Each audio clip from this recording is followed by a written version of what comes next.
السلام علیکم ورحمۃ اللہ وبرکاتہ نحمده ونصلی علی رسولہ الکریم اما بعد۔ پیارے بھائیو، دین اسلام مکمل دین ہے۔ زندگی کا کوئی مسئلہ نہیں جس کی طرف اسلام اپنے ماننے والوں اور پوری انسانیت کی رہنمائی نہ کرتا ہو، اور اسلام ایک ایسا غیرت مند دین ہے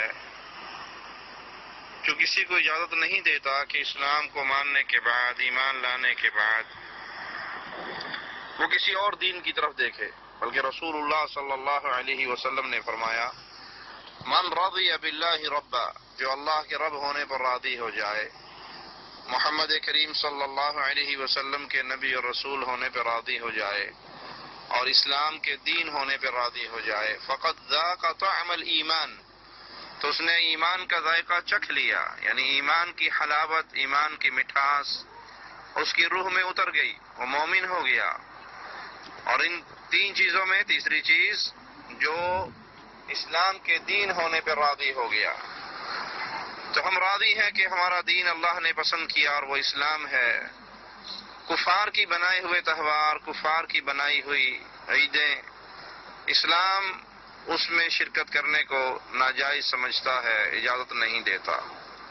ابھی یہ چند دن کے بعد کفار کا ایک اور تہوار نیو ایئر نائٹ کے نام سے منایا جاتا ہے، وہ آ رہا ہے، اور افسوس کے کلمہ پڑھنے والے کچھ اس کے اندر شریک ہوں گے اور اس کو منائیں گے، تو ان کے لیے بطور نصیحت رسول اللہ صلی اللہ علیہ وسلم کا ایک ہی فرمان کافی ہے، من تشبہ بقوم فہو منہم، جو جس قوم کی مشابہت اختیار کرتا ہے وہ انہی میں سے ہوگا، انہی میں سے اٹھایا جائے گا۔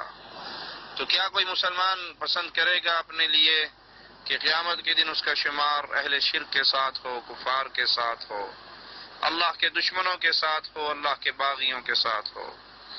تو پیارے بھائیو، اللہ نے ہمیں عید دی ہے، دو عیدیں دی ہیں، دو خوشی کے موقع دیے ہیں۔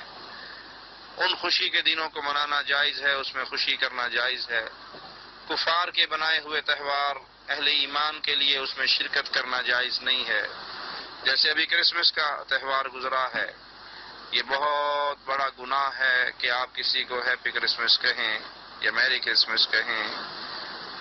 آپ یہ کہنے سے اس بات کو تسلیم کرتے ہیں کہ نعوذ باللہ ثم نعوذ باللہ، عیسیٰ اللہ کے بیٹے ہیں، عیسائیوں کا یہی نظریہ ہے۔ تو کفار کی عیدوں میں، کفار کے تہواروں میں، وہ ہولی ہو، وہ دیوالی ہو، وہ نیو ایئر نائٹ ہو، وہ بسنت کا تہوار ہو، ان تہواروں میں مسلمان ہوتے ہوئے اللہ اور اس کے رسول اور دین اسلام کو پسند کرنے والوں کے لیے جائز نہیں کہ وہ اس میں شرکت کریں۔ اپنے دامن کو بھی بچائیں اور اپنے بھائیوں کو بھی بچائیں۔ دین اسلام صرف نماز، روزہ، حج، زکوٰۃ نہیں سکھاتا، زندگی کے ہر معاملے کی طرف نصیحت کرتا ہے اور ہر معاملے کی طرف ہمیں روشنی دیتا ہے۔ اس لیے کفار کے عادات، کفار کی تقالید، کفار کے معاملات کے پیچھے چلنا یہ مسلمانوں کا شیوا نہیں ہے۔ اللہ ہم سب کو ہدایت عطا فرمائے، توحید پہ قائم رکھے، ایمان پہ قائم رکھے، اور اس پہ ہمیں راضی ہونے کی توفیق عطا فرمائے۔ حدیث کے جو لفظ ہیں وہ راضی ہونے کے، راضی ہونے کا معنی یہ ہے کہ انسان اتنا خوش ہوتا ہے اپنے اس معاملے سے کہ وہ دائیں بائیں نہیں جھانکتا۔ اقول قولی ھذا واستغفر اللہ لی ولکم ولسائر المسلمین فاستغفروہ انہ ھو الغفور الرحیم۔